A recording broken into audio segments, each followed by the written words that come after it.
Alhamdulillah, alhamdulillahilladzi arsala rasulahu bil huda wa dinil haqqi liyudhhirahu 'alad dini kullih wa kafaa billahi shahida.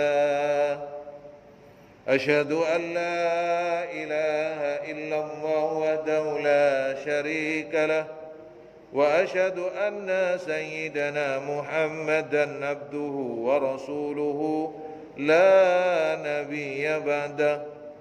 Allahumma salli wa sallim wa barik ala sayyidina Muhammad al-fatih lima uliq wal khatim lima sabaq nasiril haqqi bil haqqi wal hadi ila siratikal mustaqim wa ala alihi haqqa qadrihi wa miqdarihil azim.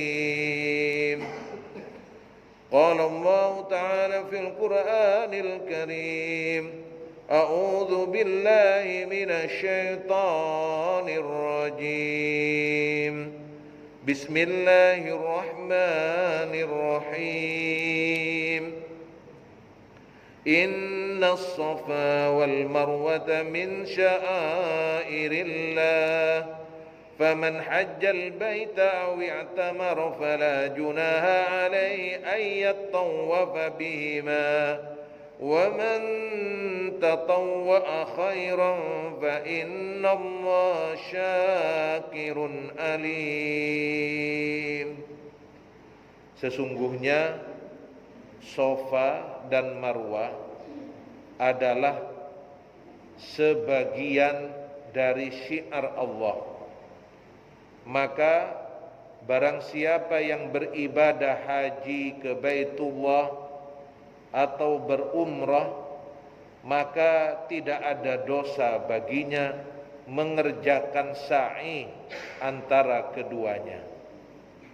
Dan barang siapa yang mengerjakan suatu kebajikan dengan kerelaan hati, maka sesungguhnya Allah Maha mensyukuri kebaikan, lagi Maha mengetahui. Shadaqallahul azim. Ashabul fadilah, para alim, ulama, para sepuh, bini sepuh, segenap takmir Masjid Al-Furqan, Bapak Ibu, jamaah salat maghrib dan isya atau siapapun yang menyaksikan kajian kita pada kesempatan ini. Pertama, mari kita bersyukur kepada Allah. Semoga rasa syukur kita kepada Allah menjadi salah satu jalan bagi kita semua untuk mendapatkan tambahan nikmat Islam, iman, ihsan kita kepada Allah Subhanahu wa taala. Allah berikan kita semua umur yang panjang untuk beribadah. Allah berikan kepada kita semua keluasan rizki, barokah rizki yang halal, yang menjadikan kita semakin bersyukur kepada Allah Subhanahu wa taala. Begitu pula rasa terima kasih kita kepada baginda Rasul biqauli Allahumma salli ala Sayyidina Muhammad wa ali Sayyidina Muhammad. Semoga kita semua dengan rahmat Allah selalu istiqomah dan ikhlas untuk berzikir, salawat dan salam.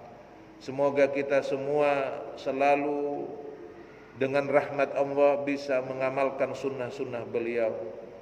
Dengan rahmat Allah kita termasuk dari umat Sayyidina Muhammad yang kelak bisa menikmati minuman dari telaga Al-Kautsar. Dan semoga kita semua termasuk dari golongan yang kelak mendapatkan syafaatul uzma di hari akhir dan mendapatkan kebahagiaan di dunia dan di akhirat. Amin ya rabbal alamin. Pada pertemuan sebelumnya kita sudah mengkaji bermakna-makna sabar, berbagai macam makna sabar. Ada yang makna sabar tentang ketaatan, sabar tentang menjaga kita ini dari hal-hal yang dibenci Allah, dosa-dosa, kemaksiatan. Ada yang sabar dalam arti ujian ketika kita ditinggal atau diambil dari kita apa yang kita miliki, apa yang kita senangi. Pada kesempatan ini kita akan mengkaji suatu ayat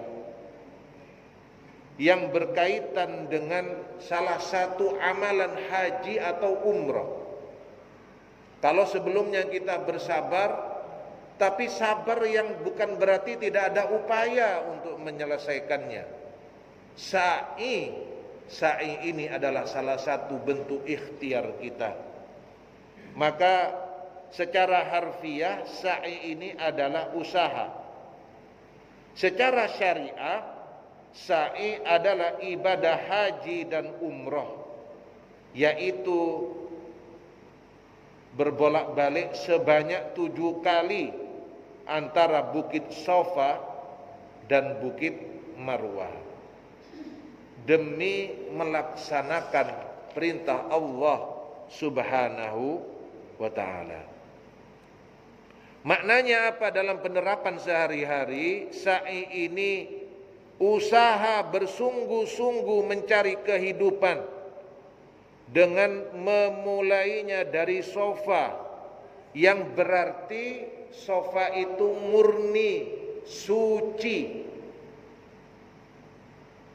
berakhir di Marwah yang berarti kepuasan hati, bukan kepuasan diri.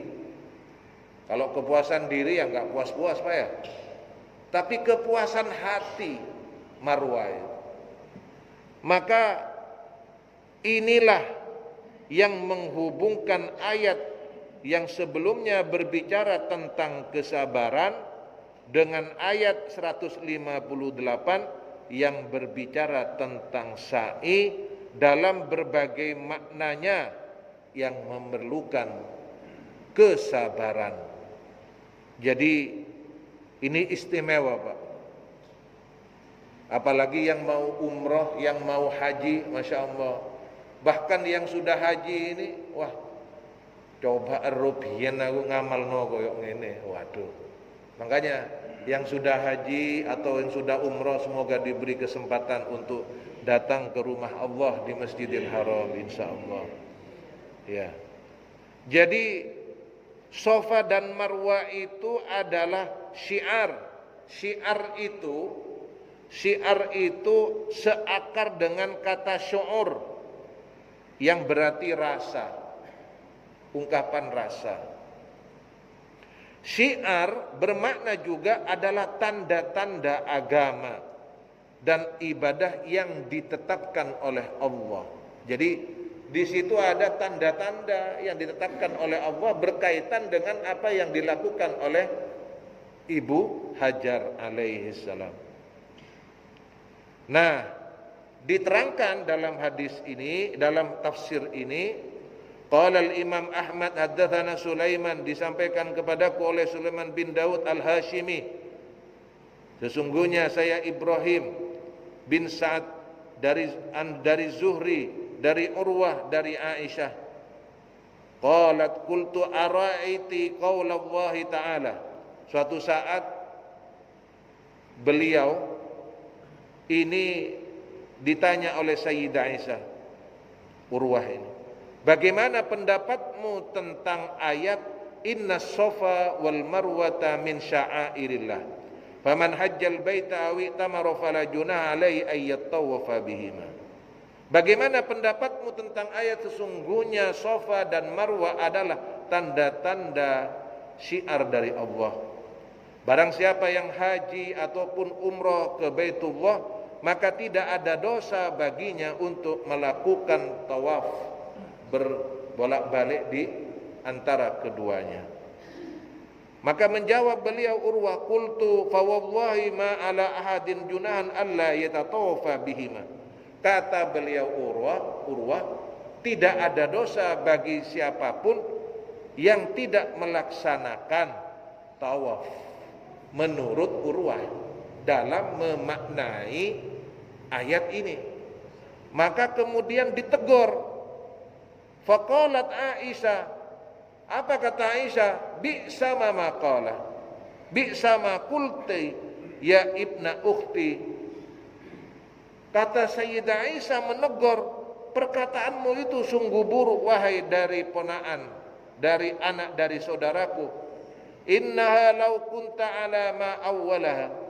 Dari apa yang engkau takwilkan berkaitan dengan ayat ini, fala junaha alaihi ayyatawafa bihima.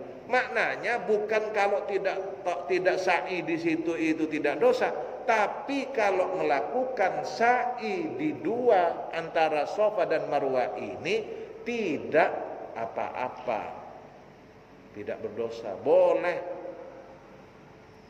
Jadi kalau yang pertama memaknai kalau tidak sa'i tidak apa-apa antara itu tidak dosa, tapi menurut Sayyidah Aisyah justru kalau sa'i di situ dibolehkan. Bahkan itu kaitannya nanti kita bahas di akhir adalah bagian dari ibadah haji dan umroh. Maka walakinna innama unzilat annal ansor. Kenapa kok ayat ini diturunkan? Ayat ini diturunkan berkaitan dengan apa yang menimpa kaum Ansor.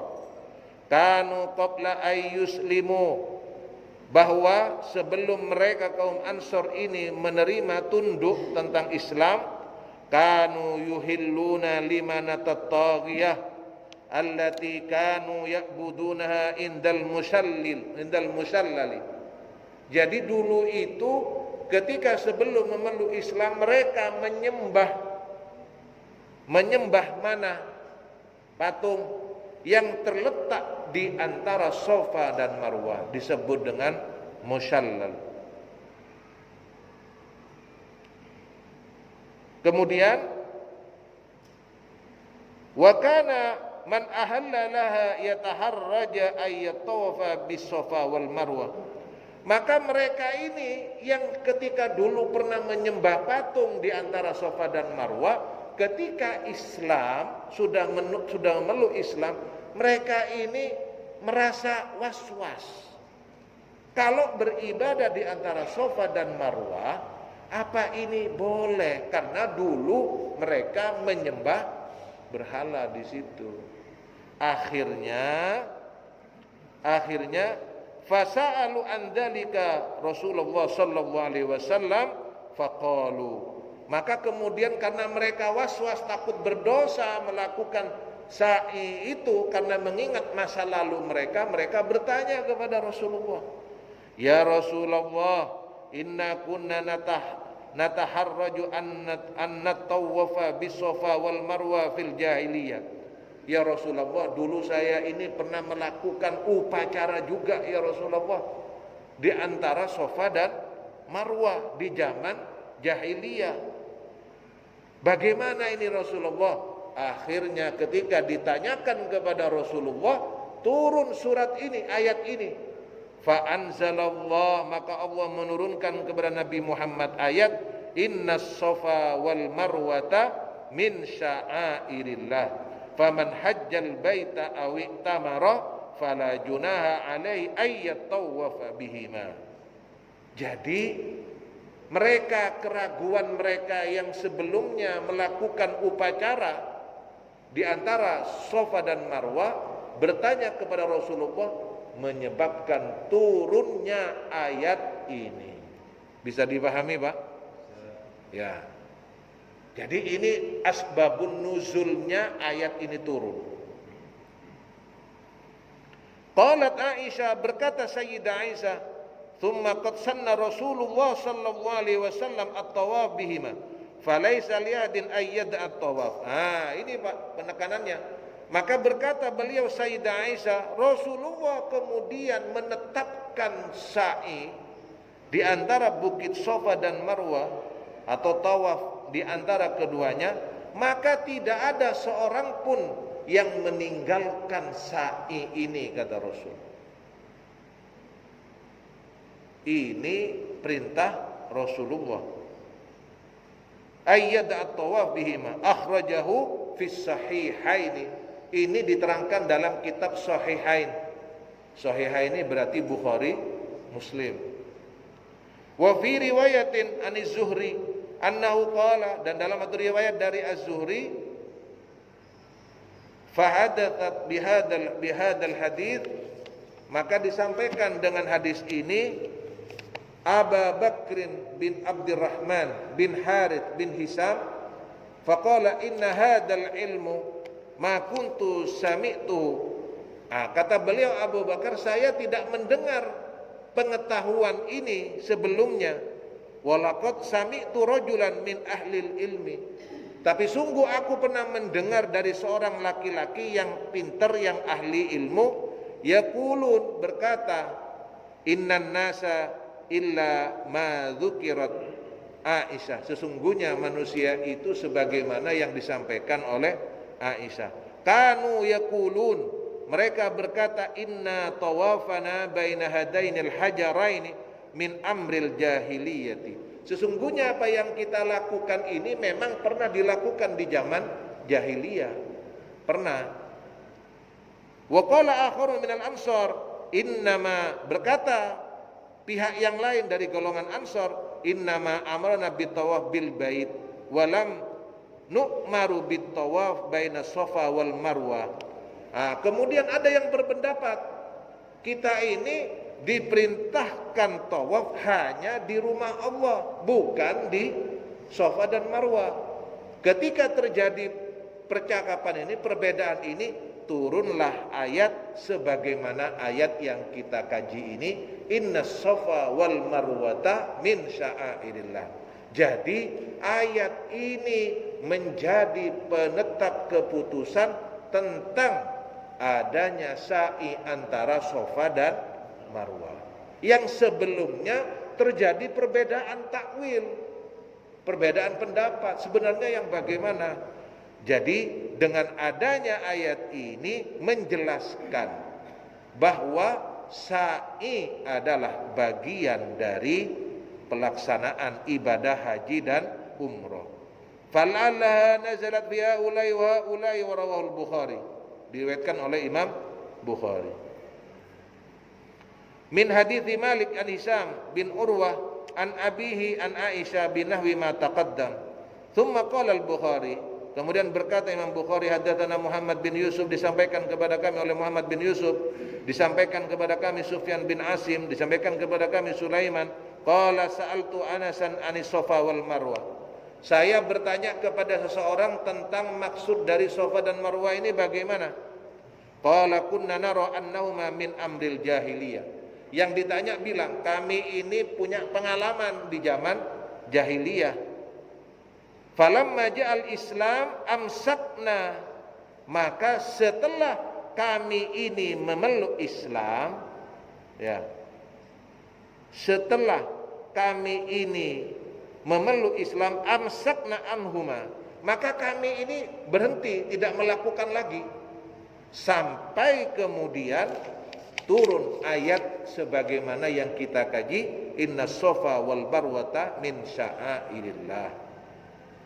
Wa dzakara al-Qurtubi, berkata Imam Qurtubi fi tafsirihi, dalam tafsirnya, an Ibni Abbas, dari beliau Ibnu Abbas, qala kanat asyayatin tufarriqu baina Safa wal Marwah al-laila kullaha wa kanat bainahuma aliha.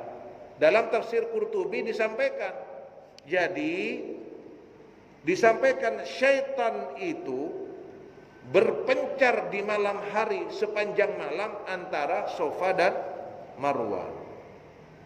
Falamma ja'al Islam, maka ketika Islam datang, sa'alu Rasulullah sallallahu alaihi wasallam anit tawaf bainahuma, ditanyakan kepada Rasulullah tentang sa'i di tempat ini. Fanazalat hadhil ayat, maka turun ayat inna safa wal marwah ini. Wa qala asy-Sya'bi, berkata Imam Sya'bi, kana isafu 'ala as-safa wa kanat na'ila 'alal marwah. Dulu Bapak Ibu, di Bukit Safa itu ada patung yang bernama Isaf di Bukit Safa. Sedangkan di Bukit Marwah ada patung yang bernama Nailah. Jadi di Safa Isaf, di Marwah Nailah. Wa kanu yastalimunaha fataharraju ba'dal islam minat tawaf. Dulu di zaman jahiliyah mereka ini kalau melakukan upacara antara Safa dan Marwah, mereka ini mengusap-usap dua patung ini, Isaf dan Nailah ini. Jadi diusap, kalau ke Safa diusap Isaf, kalau ke Marwah Nailah. Dulu di zaman jahiliyah. Bainahuma fanazalat hadil ayah, sampai kemudian turun ayat ini. Zakara Muhammad bin Ishaq fi kitab Sirah, disampaikan oleh Muhammad bin Ishaq dalam kitab Sirah, anna Isafan wa Naila kana basyaraini. Isaf ini menurut kitab sejarah ini, Isaf sama Naila, Bapak Ibu, ini dulunya adalah manusia. Jadi Isaf sama Naila dulu awalnya manusia. Fazana yadakhilal Ka'bah. Dua orang ini adalah laki perempuan melakukan zina di dalam Ka'bah. Ketika melakukan zina di dalam Ka'bah, dakhil Ka'bah, fawasakha hajaraini fanasabathuma Quraisy tujahul Ka'bah liya'tabira bihiman nas. Akhirnya ini dilaknat menjadi patung. Fanasobat Umar, kemudian dicancang, diikat di dekat Ka'bah sebagai pelajaran bagi umat manusia. Wallahu a'lam bis-shawab. Saya enggak berani ini benar apa enggak. Ini yang saya baca di kitab ini. Ya, zaman dulu Pak. Zaman dulu apa saja, masya Allah. Hukumannya langsung kalau dulu. Makanya saya ini baca tentang keistimewaan umat Sayyidina Muhammad sallallahu alaihi wasallam. Kuntum khairu ummatin ukhrijat lin-nas